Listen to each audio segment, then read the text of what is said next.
الحمد للہ علی الذات عظیم الصفات سمیع السمات کبیر الشان جلیل القدر رفیع الذکر مطاع الامر جلیل البرہان فخیم الاسم غزیر العلم وسیع الحلم کثیر الغفران جمیل الثناء جدید العطاء مجیب الدعاء یمیم الاحسان سریع الحساب شدید العقاب علیم العذاب عزیز السلطان واشهد ان لا اله الا الله وحده لا شريك له واشهد ان محمدا عبده ورسوله اما بعد فان خير الحديث كتاب الله وخير الهدي هدي محمد صلى الله عليه وسلم وشر الامور محدثاتها وكل محدثة بدعة وكل بدعة ضلالة وكل ضلالة في النار اعوذ بالله من الشيطان الرجيم بسم اللہ الرحمن الرحیم قاف والقرآن المجید بل عجبوا ان جاءهم منذر منهم فقال الكافرون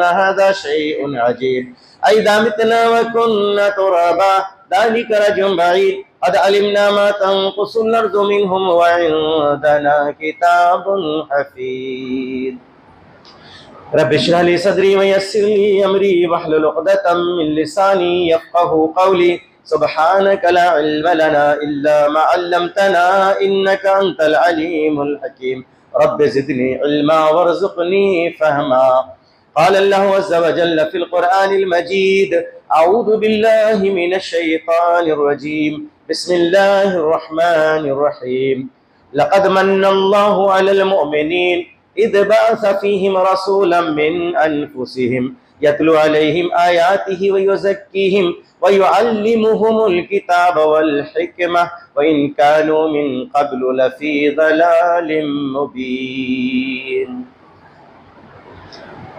محترم حاضرین، سب تعریف، ہر طرح کی برائی، عظمت و کبریائی سب اللہ کے لیے ہے، جو ساری کائنات کا پالنہار ہے، پروردگار ہے۔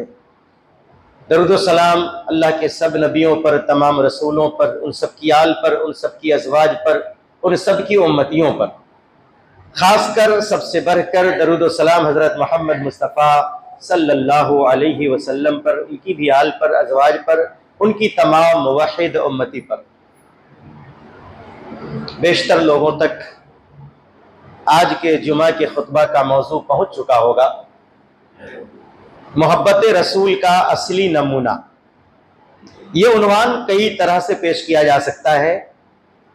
محبت رسول خود ایک موضوع ہے، محبت رسول کے تقاضے یہ الگ موضوع ہے، محبت رسول کا اصلی نمونہ، یہاں تو ایک سے ایک نمونے موجود ہیں، ایسے نمونے موجود ہیں ہمارے اس بھارت میں، ہمارے اس ہندوستان میں، سڑکوں پر، گلیوں، محلوں، چوراہوں اور نہ جانے کہاں کہاں عجیب عجیب نمونے موجود ہیں۔ اصلی نمونہ کیا ہے؟ انگوٹھا چومنا تو بہت آسان ہے، سڑکوں پر نعرہ رسالت کا نعرہ بلند کرنا بہت آسان ہے، جلوس محمدی یہ بھی ایک نمونہ ہے۔ اب تو حد یہ ہے کہ جشن عید میلاد النبی کی مناسبت سے جو جلوس نکالا جا رہا ہے، اب آگے آگے حوروں کی طرح سجی ہوئی پریاں، مسلم لڑکیاں بے پردہ ان جلوس کی نمائندگی کر رہی ہیں، قوالیاں گا رہی ہیں، ڈھول تاشے نگارے کے ساتھ یہ جلوس محمدی نکالا جا رہا ہے۔ یہ سب بھی ایک نمونہ ہے۔ ان نمونوں کو ذرا اپنے تصور میں حاضر رکھیے گا، جو آپ نے اپنی نگاہوں سے دیکھے ہیں، جو سڑکوں پر دیکھے ہیں، وہ تماشا، وہ فضولیات، لغویات، اچھلنا کودنا، گانا بجانا، رقص و سرور، یہ سب محبت رسول کے نقلی نمونے ہیں۔ تو اصلی نمونہ چاہیے، اصلی نمونہ کیا ہے؟ ہم اس کی ابتدا کرتے ہیں سورہ آل عمران کی اس آیت ربانی سے، لقد من اللہ علی المؤمنین اذ بعث فیہم رسولا من انفسہم، یقیناً اللہ عز و جل نے ایمان والوں پر ایک بڑا احسان یہ کیا ہے کہ انہی میں سے ان کی طرف ایک کو رسول بنا کر بھیج دیا. یتلو علیہم آیاتہ، اس رسول نے ان کے پاس قرآن کی آیتیں پڑھی. وَيُزَكِّيهِمْ، اور ان کو گناہوں سے پاک کیا. یہ نبی کا کام بتلایا جا رہا ہے.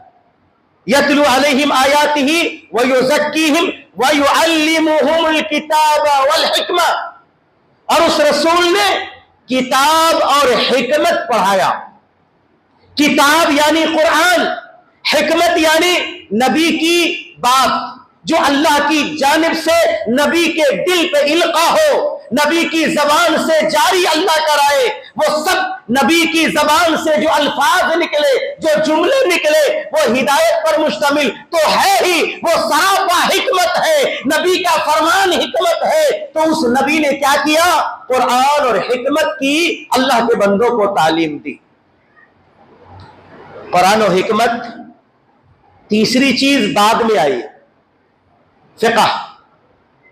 قرآن و حکمت کے بعد ایک تیسری چیز بعد میں آئی، فقہ. فقہ بھی ہم دو طرح کے سمجھتے ہیں. ایک فقہ ائمہ، چاروں اماموں کا فقہ، فقہ ائمہ. اب دیکھیے ذرا، قرآن سے جماعتیں الگ نہیں ہوئی، اختلاف کی بنیاد نہیں پڑی، کیونکہ قرآن اتحاد و وحدانیت اور یگانیت کی تعلیم دیتا ہے. قرآن افتراق انتشار کی تعلیم دے ہی نہیں سکتا. اسی طریقے سے حکمت یعنی حدیث ہے. جب تک لوگ قرآن و حدیث کے ماننے والے تھے تو مختلف نہیں تھے، فرقہ بندیاں نہیں تھی، گروہ بندیاں نہیں تھی، ٹولیاں الگ الگ نہیں تھی، سب کے سب ایک تھے، سب کے سب نیک تھے، سب کے سب مسلمان تھے. قرآن کے بعد ایک دور، قرآن و سنت کے ساتھ ایک دور صحابہ کا گزرا ہے، تابعی کا گزرا ہے. اس دور میں فقہ ائمہ کی ایجاد نہیں ہوئی تھی تو بھی امت نہیں بٹی تھی. حالانکہ اس زمانے میں فقہ صحابہ موجود تھا، جس کو منہج سلف بھی کہہ سکتے ہیں. فقہ صحابہ یعنی قرآن و حدیث کو صحابہ نے جس طرح سمجھا، تو صحابہ کی فقہ صحابہ موجود، مگر اختلاف نہیں، انتشار نہیں، فرقہ بندیاں نہیں. اب اس کے بعد فقہ ائمہ کے دور کا آغاز ہوتا ہے. پھر جماعتیں بنتی ہے، افتراق انتشار کی امت شکار ہوتی ہے. یہ سب ایسا موضوع ہے کہ اس کو یکے بعد دیگرے خطبے میں آنا ہی چاہیے تھا. قرآن کی جو آیت آل عمران کی پڑھی، اذ بعث فیہم رسولا من انفسہم. انفس کیا ہے؟ نفس کی جمع ہے. ہم نے ایمان والوں میں انہی کے نفس کا، انہی کی ذات کا، انہی کی جنس کا، انہی میں سے جو پیدا ہوئے انہی کو رسول بنایا. آسمان سے نہیں اتارا، فرشتوں کی نسل سے نہیں بھیجا، نور نہیں بھیجا، بلکہ کیا بھیجا؟ انسان ایک رسول بھیجا. انفس من انفسہم، انسانوں میں سے، ایمان والوں میں سے، انہی کے نفس میں سے، انہی کے جنس میں سے کھاتا پیتا رسول بھیجا، جیتا جاگتا رسول بھیجا. جس رسول کی ولادت کا تذکرہ ہے قرآن میں، جس رسول کی وفات کا ذکر ہے قرآن میں، وہ رسول ہم نے بھیجا. جس طریقے سے انسان پیدا ہوتا ہے مر جاتا ہے، اسی طریقے کا رسول بھیجا. جس طریقے سے انسان کھاتا ہے پیتا ہے، اسی طرح کا رسول بھیجا. ہم نے رسول الگ سے نہیں بھیجا. کتنے موضوعات ایک ایک آیت میں نکل رہے. بہرحال پروردگار عالم نے زمین بنا کر دے دی، آسمان بنا کر دے دیا، سورج کے جلوے، چاند کے جلوے عطا کیے، ستاروں کو آسمان پہ درخشندہ ستارے پیدا کر دیے. زمین کے اوپر سمندر کو بنایا، دریا جاری کر دیا، نہر، تالاب اور نہ جانے کیسی کیسی نفع کی چیزیں عطا فرمائی، بڑے بڑے پہاڑ عطا کیے جن سے ہمیں بہت ساری نعمتیں مل جاتی ہیں، دریاؤں سے، سمندروں سے مچھلیاں اور نہ جانے ہیرے مونگے اور کیا کیا ہم نکال کر اس سے فائدے اٹھاتے۔ پروردگار عالم نے کسی چیز کا احسان نہیں جتایا، یہ نہیں کہا کہ ایمان والو ہم نے تمہیں زمین دے کر احسان کیا، آسمان دے کر احسان کیا، ہم نے تمہارے اوپر سورج بنا کر احسان کیا، چاند بنا کر احسان کیا، پہاڑ بنا کر احسان کیا، ہرگز نہیں۔ پروردگار عالم فرماتا ہے یہ ساری چیزیں ہم نے تمہارے لیے بنائی ہے۔ پروردگار عالم نے ان چیزوں پر اپنا احسان نہیں جتایا۔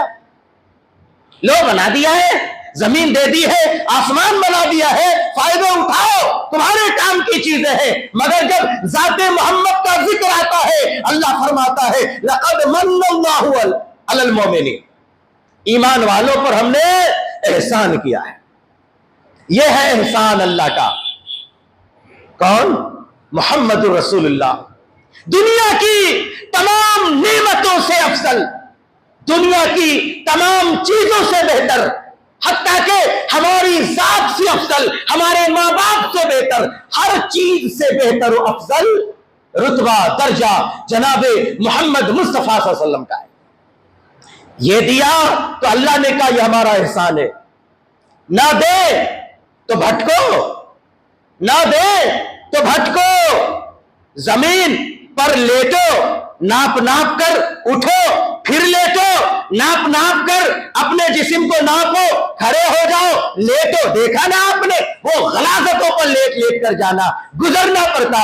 اگر ذات محمد نہ ملتی تو ہم کہاں کہاں بھٹکتے، اندھکار میں پڑ جاتے۔ پروردگار عالم نے ہمارے اوپر احسان کیا ہے، اتنا بڑا رتبہ دے کر ذات محمد کو ہمارا نبی بنا کر اللہ نے ہم پر احسان کیا ہے، مگر ہم اس احسان کو ماننے والے نہیں، ہم اس احسان کو ماننے والے نہیں۔ کوئی تقاضا ہونا چاہیے، اتنی عظیم ہستی کا، ایسے عظیم رسول کا تقاضا ہونا چاہیے۔ ہم کیا کر رہے ہیں ان کے لیے، ہم کیسی زندگی گزار رہے ہیں، ان چیزوں میں ہمیں غور کرنا چاہیے۔ ہم پر جو اللہ نے احسان کیا، رسول بھیجا، محمد ہمیں عطا کیا، ہم اس رسول کے لیے کیا کر رہے ہیں، کیا کرنا چاہیے ہمیں، کیا کر سکتے تھے ہم اور ہم کیا کر رہے ہیں، ان چیزوں پہ ہمیں غور کرنا چاہیے۔ ہمیں کیا کرنا ہے وہ بتایا، کس نے بتایا؟ اللہ نے بھی بتایا اور اللہ کے رسول صلی اللہ علیہ وسلم نے بھی بتایا، سمجھایا۔ بخاری شریف کی روایت ہے، اللہ کے نبی صلی اللہ علیہ وسلم حضرت عمر فاروق رضی اللہ عنہ کا ہاتھ پکڑے ہوئے تھے۔ حضرت عمر محظوظ ہو رہے تھے، اپنی قسمت پہ ناز کر رہے تھے۔ ظاہر ہے آج حضرت عمر کا ہاتھ دنیا کے سب سے عظیم ترین نبی کے ہاتھ میں ہے، نبیوں کے سردار کے ہاتھ میں ہے، انہیں تو اپنے مقدر پہ ناز ہونا ہی تھا۔ حضرت عمر فاروق اللہ کے نبی سے عرض کرتے ہیں یا رسول اللہ، اے اللہ کے رسول، انکا احب الی من کل شیء الا نفسی، اے میرے نبی، اے میرے نبی، آپ میرے لیے دنیا کی تمام چیزوں سے بڑھ کے محبوب ہے سوائے اپنی جان کے۔ اے اللہ کے نبی، صرف اپنی جان کو میں آپ سے بڑھ کے سمجھتا ہوں، باقی دنیا کی کسی چیز کو میں آپ سے بڑھ کے نہیں سمجھتا۔ اے نبی پاک صلی اللہ علیہ وسلم، آپ میرے لیے دنیا کی تمام چیزوں سے زیادہ محبوب ہیں سوائے اپنی جان کے۔ کہنے کا مطلب کیا ہوا؟ بس ایک اپنی جان ہی ہے جس کو آپ سے زیادہ میں محبوب سمجھتا ہوں، اسے بچانے کی کوشش کرتا ہوں، اس کے لیے میں جیتا مرتا ہوں۔ بس اپنی جان کے علاوہ تمام چیزوں سے بڑھ کے آپ مجھے محبوب ہیں۔ اللہ کے نبی صلی اللہ علیہ وسلم نے فرمایا یا عمر، اے عمر، والذی نفسی بیدہ حتی اکون احب الیک من نفسک، اے میرے عمر جب تک کہ میں تیری نظر میں، تمہارے نزدیک تمہاری جان سے بھی زیادہ عزیز و محبوب نہ بن جاؤ تو مومن نہیں ہو سکتا۔ حضرت عمر رضی اللہ تعالیٰ نے فوراً کہا اے اللہ کے رسول الآن، جب آپ نے کہہ دیا تو بس اب سے اپنی جان سے بھی زیادہ آپ مجھے محبوب ہیں، آپ کے مقابلے میں دنیا تو دنیا، اپنی جان کی بھی مجھے کوئی پرواہ نہیں ہوگی۔ اللہ کے رسول صلی اللہ علیہ وسلم نے فرمایا الآن یا عمر، اے عمر اب تم مسلمان ہوئے، اب تم مسلمان ہوئے، یہ صحیح ترجمہ ہوگا۔ اس سے پہلے تو بس ایک دعویٰ تھا، سب کا دعویٰ ہوتا ہے ہم مسلمان ہیں۔ مسلمان کہنے اور کرنے کے اعتبار سے جب مسلمان زبان سے یہ کہہ دے کہ محمد رسول اللہ مجھے اپنی جان سے بھی زیادہ، جان و مال سے بھی زیادہ محبوب ہے، اور اس فکر پر، اس اظہار پر جم جائے، تب سے آدمی مسلمان ہوتا ہے، اس سے پہلے مسلمان نہیں ہوتا، اس سے پہلے اس کا صرف دعویٰ ہوتا ہے۔ اسی لیے حضرت انس بن مالک رضی اللہ عنہ کی روایت موجود بخاری اور مسلم شریف کے اندر موجود ہے، اللہ کے نبی صلی اللہ علیہ وسلم ارشاد فرماتے ہیں لا یؤمن احدکم حتی اکون احب الیہ من والدہ وولدہ والناس اجمعین۔ کوئی آدمی، اللہ کی قسم ہے، کوئی آدمی اس وقت تک ایمان والا نہیں ہو سکتا، اس وقت تک مومن نہیں ہو سکتا جب تک کہ میں اس کی نظر میں اس کے ماں باپ، اس کی اولاد اور دنیا کے تمام لوگوں سے زیادہ محبوب نہ بن جاؤں۔ اللہ کی قسم وہ ایمان والا ہو ہی نہیں سکتا جس کی نظر میں دنیا کی دولت محبوب ہو، عزت محبوب ہو، عہدہ محبوب ہو، نہیں ہو سکتا مسلمان۔ مسلمان تو صرف وہی ہے جو مجھے اپنے ماں باپ سے بھی، اپنی اولاد سے بھی، اپنی جان سے بھی بڑھ کے محبوب سمجھے۔ اب اتنی بات سننے کے بعد ہم اپنے آپ کو وزن کریں، محسوس کریں، اللہ کے رسول کی محبت اور اس کے تقاضے کو ترازو کے ایک پلڑے میں رکھ دیں، اور اپنے کرتوت، اپنے کارنامے، اپنے عقیدے سب کو ترازو کے ایک پلڑے میں رکھیں۔ ظاہر ہے ایک کلمہ بھی نہیں ہے، کچھ بھی نہیں ہے، جو کرنا تھا وہ کر نہیں رہے ہیں، ڈھکوسلے بہت زیادہ ہے، چوچلے بہت زیادہ ہے، انگوٹھا چوم کر اظہار محبت کیا جاتا ہے، جلوس محبتی سے اظہار عقیدت پیش کیا جاتا ہے، حور بنا بنا کر، نچوا کر یہ سمجھا جاتا ہے کہ یہ اصل تقاضا ہے محبت کا۔ آئیے میں بتاتا ہوں محبت رسول کے اصلی نمونے کیسے صادر ہوئے، اور یہی طریقہ کار صحابہ کا تھا، تابعی کا تھا، تبع تابعی کا تھا، ائمہ دین کا تھا، علماء کرام کا تھا، اور آج تک نہیں قیامت تک یہی طریقہ کار ان ایمان والوں کا ہوگا جو صحیح معنی میں اللہ کے نبی صلی اللہ علیہ وسلم کو اللہ کا رسول تصور کرتے ہیں۔ زندگی میں گھٹنائیں، واردات، واقعات بے شمار ہوئے ہیں، مگر ان میں سے محبت رسول کا نمونہ جو پیش کرتے ہیں وہ واقعات چند آپ کے سامنے رکھنا چاہتا ہوں تاکہ سمجھ میں آئے کہ اس طریقے سے محبت کی جاتی ہے، اس طریقے سے، یہ ہے نمونہ اصلی۔ حضرت ثوبان رضی اللہ عنہ اللہ کے نبی کے غلام، کالے کلوٹے غلام بیٹھے ہوئے ہیں، منہ لٹکائے ہوئے ہیں، چہرے پر اداسی اور مایوسی کی لکیریں نمودار ہیں۔ حضرت ثوبان کو اللہ کے نبی صلی اللہ علیہ وسلم نے جب غمگین، رنجیدہ اور پریشان دیکھا، فکر میں ڈوبا دیکھا، اللہ کے نبی نے پوچھا مالی اراک حزینا یا ثوبان، اے ثوبان کیا بات ہے کہ میں تمہیں غمگین دیکھ رہا ہوں، تیرے چہرے پر اداسی ہے، کیا وجہ ہے کہ تیرے ہونٹوں کی مسکان آج ختم نظر آ رہی ہے؟ اے ثوبان ذرا بتلاؤ، مجھے بھی سمجھاؤ۔ حضرت ثوبان نے کہا اے اللہ کے نبی صلی اللہ علیہ وسلم میرے دماغ میں ایک خیال پیدا ہو گیا، میں سوچ رہا ہوں۔ کیا سوچ رہے ہو؟ کہا کہ میں یہ سوچ رہا ہوں کہ میری اور قیامت آ جائے، پروردگار عالم اگر مجھ سے خوش بھی ہو گیا، مجھے جنت بھی مل گئی، میں جنت میں بھی چلا گیا، اور اے اللہ کے نبی اس آخرت میں، اس جنت میں آپ کا دیدار نہ ہو سکا، کیونکہ آپ نبی ہیں، اللہ کے اتنے بڑے نبی ہیں کہ آپ کا مقام کچھ اور ہوگا، آپ کا رتبہ کچھ اور ہوگا، آپ کی جنت کچھ اور ہوگی، اور میری جنت تو ادنا، میری جنت تو معمولی ہوگی۔ میں یہ سوچ رہا ہوں کہ جنت مل بھی گئی، آپ کی زیارت نہ ہو، آپ کا دیدار نہ ہو، تو میں جنت میں کیسے رہ پاؤں گا؟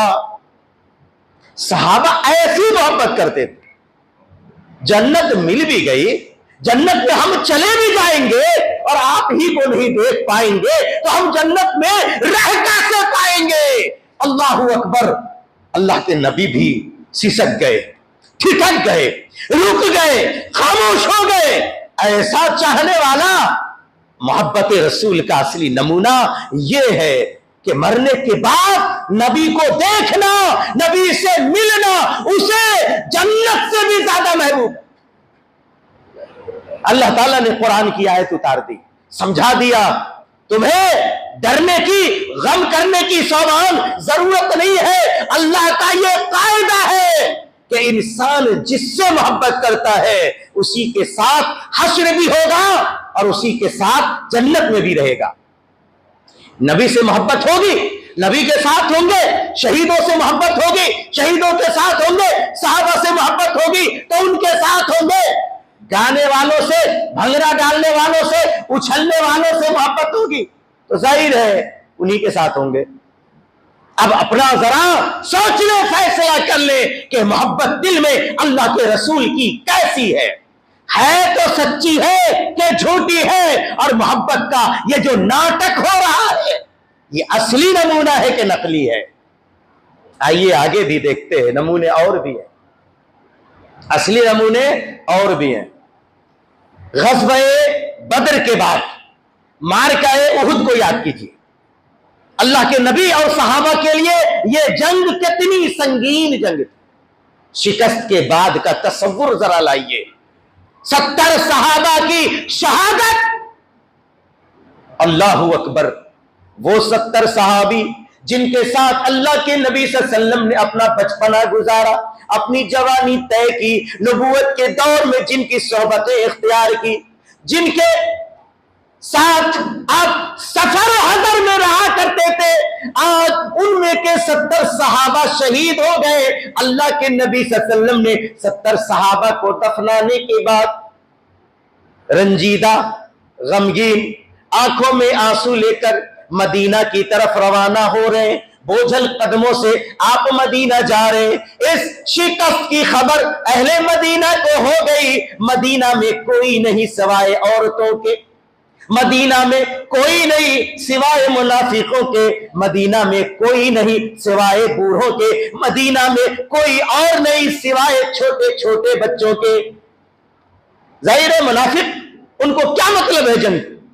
وہ عورتیں جن پر جنگ فرض ہی نہیں، وہ بچے معصوم جن کو جنگ میں لے جانا درست ہی نہیں، یہی لوگ مدینہ میں رہ گئے۔ ان کو جب خبر ملی کہ اللہ کے نبی پر قیامت ٹوٹ پڑی ہے، سارے لوگ بے چین، عورتیں پریشان، ہائے میرے نبی کس حال میں ہوں گے؟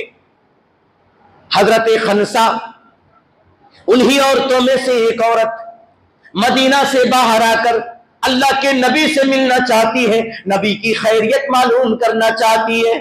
فون کا زمانہ نہیں ہے، ٹیلی گرام کا زمانہ نہیں ہے کہ فوراً خبر ہو جائے، خبر دھیرے دھیرے آ رہی ہے اور کوئی واضح خبر نہیں مل رہی ہے، دل تڑپتا جا رہا ہے کہ نبی کا کیا حال ہے۔ حضرت خنسا آگے بڑھ کر آنے والوں سے پوچھتی ہے، لوگوں بتاؤ میدان کارزار کے احوال سناؤ۔ لوگوں نے کہا اے خنسا تیرے ابا شہید ہو گئے، دوسرے نے کہا کہ تیرا بیٹا شہید ہو گیا، تیسرے نے کہا تیرا بھائی شہید ہو گیا۔ حضرت خنسا رونے لگی، کلپنے لگی، کہنے لگی اے لوگوں میں نے اپنے بابا کے بارے میں تو نہیں پوچھا، اپنے بھائی کے بارے میں نہیں پوچھا، اپنے بیٹے کے بارے میں نہیں پوچھا، اپنے شوہر کے بارے میں نہیں پوچھا، میرا پوچھنا تھا نبی کے بارے میں بتاؤ، میرے نبی کس حال میں ہے؟ کہنے والے نے کہا نبی زندہ ہے، نبی سلامت ہے۔ دل کو ٹھنڈک آئی، دل کو راحت ملی. حضرت خنسا منتظر ہے کہ نبی آئے تو نبی کا چہرہ دیکھو, نبی کی زیارت کرو. بالآخر اللہ کے نبی مدینہ کے قریب پہنچے. صحابہ چاروں طرف سے اللہ کے نبی کو گھیرے ہوئے تھے. حضرت خنسا نے گزارش کی, اے لوگوں میرے دل بے قرار کو قرار تو لانے دو, اے لوگوں مجھے اللہ کے نبی کی زیارت و دیدار تو کر لینے دو. صحابہ نے راستہ دیا. حضرت خنسا نے جا کر ملاقات کی. سلام و آداب کے بعد کہا, اے اللہ کے نبی آپ زندہ ہیں, آپ سلامت ہیں, تو مجھے اس بات کی پرواہ نہیں ہے کہ میرے ابا شہید ہو گئے, میرے شوہر شہید ہو گئے, میرے بھائی شہید ہو گئے, میرے بیٹا شہید ہو گئے. مجھے اب اس کی کوئی پرواہ نہیں ہے, سب تو آپ کے لیے ہیں. آپ سلامت تو مجھے کچھ نہیں چاہیے. محبت رسول کا اصلی نمونہ یہ. دولت سے پیار ہے, زمین سے پیار ہے, مکان سے پیار ہے, اولاد سے پیار ہے, چاہے منصب سے, کرسی سے, عہدے سے, پھر بھی کہتے ہیں مسلمان ہیں. نہیں, حضرت خنسا کی طرح سب کچھ نبی پر قربان ہو جائے تب یہ عشق رسول, محبت رسول ہے نا. اللہ کے نبی نہیں ہے, ان کی سنت تو ہے, ان کی حدیثیں تو ہیں. اس زمانے میں لوگ اللہ کے نبی کو ذرا سا بھی رنجیدہ کرنا نہیں چاہتے تھے, تھوڑی سی تکلیف پہنچانا نہیں چاہتے تھے, نبی کو چھوڑتے نہیں تھے. آج ان کی سنت موجود ہے, ہم اسے چھوڑ دیتے. نبی ہوتے ان کو بھی چھوڑ دیتے نا, پھر بھی کہتے ہم مسلمان ہیں. نبی کی سنت پہ عمل نہیں ہے. اصلی نمونہ سنیں. ایک اور نمونہ میں آپ کی خدمت میں رکھنا چاہتا ہوں, پھر اس کے بعد اپنی گفتگو ختم کروں, وقت تو پورا ہو چکا ہے, تھوڑی سی اجازت دی. حضرت حمنہ بنت جہش رضی اللہ عنہا اللہ کے نبی کی پیاری سالی اور پھوپھی زاد بہن بھی ہے. اللہ, غم کا پہاڑ حضرت حمنہ پہ ٹوٹ پڑا ہے. اللہ کے نبی سوچ رہے ہیں کہ میں حضرت حمنہ سے بات کیسے کروں گا, شروعات کہاں سے کروں گا, کیسے میں خبر دوں گا. مدینہ پہنچنے کے بعد اللہ کے رسول صلی اللہ علیہ وسلم نے اپنی پیاری پھوپھی زاد بہن حضرت حمنہ سے ملاقات کی اور سیدھا سیدھی فرمایا, اے حمنہ اللہ تعالیٰ تمہیں اجر عظیم عطا فرمائے. حضرت حمنہ نے پوچھا, کس بات پر, میں نے کون سا کارنامہ کیا کہ رب العالمین مجھے اجر عظیم عطا فرمائے. اللہ کے نبی صلی اللہ علیہ وسلم نے فرمایا کہ اے حمنہ تمہارے ماما امیر حمزہ زندہ نہ رہے, وہ شہید ہو گئے. حضرت حمنہ کے محترم ماموں حضرت امیر حمزہ جناب محمد رسول اللہ کے چچا حضرت امیر حمزہ شہید ہو گئے. انہوں نے کہا انا للہ و انا الیہ راجعون, پڑھنے کے بعد کہا کہ میرے ماموں کو اللہ وحدہ لا شریک شہادت مبارک کرے اور جنت الفردوس میں اعلیٰ مقام عطا فرمائے. یہ خبر سننے کے بعد اللہ کے نبی نے فرمایا, اے حمنہ اللہ وحدہ لا شریک تمہیں اجر عظیم عطا فرمائے. دوبارہ اللہ کے نبی سے پوچھا, اب کیا ہوا؟ کہا, اے حمنہ تیرے بھائی عبداللہ بن جہش بھی شہید ہو گئے. فرمایا انا للہ و انا الیہ راجعون. جوان بھائی کسی کا شہید ہو جائے, بہن کے لیے یہ خبر کتنی دردناک ہے, جس کے ساتھ بچپن گزرا ہے, ہاتھوں میں ہاتھ ڈال کر اچھلتے کھیلتے کودتے یہ زمانہ گزرا ہے, وہ بچپن کی یادیں, وہ جوانی کی یادیں حضرت حمنہ پر کیسی قیامت ٹوٹی ہوگی. مگر نبی کا چہرہ سامنے ہے. محبت رسول یہ ہے. صرف پڑھا انا للہ و انا الیہ راجعون اور اپنے بھائی کے لیے بھی دعا کی, اللہ جنت مبارک کرے. پھر اللہ کے نبی نے فرمایا, اے حمنہ اللہ وحدہ لا شریک تمہیں اجر عظیم عطا فرمائے. یہ تیسری مرتبہ کیا ہوا؟ اللہ کے نبی صلی اللہ علیہ وسلم سے پوچھا, اے اللہ کے نبی اب کیا ہے, اب کیا ہے؟ اللہ کے نبی صلی اللہ علیہ وسلم نے فرمایا کہ حمنہ تیرے شوہر بھی شہید ہو گئے. ان کے منہ سے ایک چیخ نکلی, بے ہوش ہو گئی. اللہ کے نبی زاروں قطار رونے لگے. جب حضرت حمزہ کو ہوش آیا, پوچھا اللہ کے نبی نے کہ جب میں نے کہا تیرے ماموں شہید ہو گئے تو ہوش میں تھی، جب کہا کہ بھائی شہید ہو گئے تو ہوش میں تھی، جب میں نے پوچھا کہا کہ تیرے خاوند شہید ہو گئے تو بے ہوش ہو گئی۔ کہنے لگی کیا بتاؤ میرے سب کچھ وہی تھے، چھوٹے چھوٹے بال بچے ہیں، یہی خیال آیا کہ میں بے ہوش ہو گئی۔ اللہ کے نبی نے فرمایا ایک عورت کے لیے شوہر سب سے بڑھ کر ہے، مگر جب ہوش میں آئی حضرت حملہ کہنے لگی اے اللہ کے نبی یہ تھوڑی دیر کی دقت تھی، تھوڑی دیر کی پریشانی تھی، یہ تھوڑا سا چھوٹا سا غم تھا، گرچہ میں اسے برداشت نہ کر سکی اور بے ہوش ہو گئی، مگر اے اللہ کے نبی صلی اللہ علیہ وسلم آپ سلامت ہیں تو میرے لیے اس سے اچھی کوئی بات نہیں۔ آپ پر سب قربان، لوگ اپنا بیٹا، اپنا بھائی، اپنا شوہر قربان کر رہے ہیں، لوگ اپنا جاہ و منصب قربان کر رہے ہیں۔ آج کے زمانے میں ہم اللہ کے نبی صلی اللہ علیہ وسلم کے لیے تھوڑا سا وقت نہیں نکالتے، اللہ کے نبی کی سنت پہ عمل نہیں کر پاتے، یہ حیرت کی بات ہے۔ کہتے ہیں کہ ایمان والے ہیں اور مسلمان ہیں، تو آئیے عزم کیجئے محبت رسول کے اصلی نمونہ بن کر زندگی گزاریں گے، اصلی نمونہ بن کر زندگی گزاریں گے۔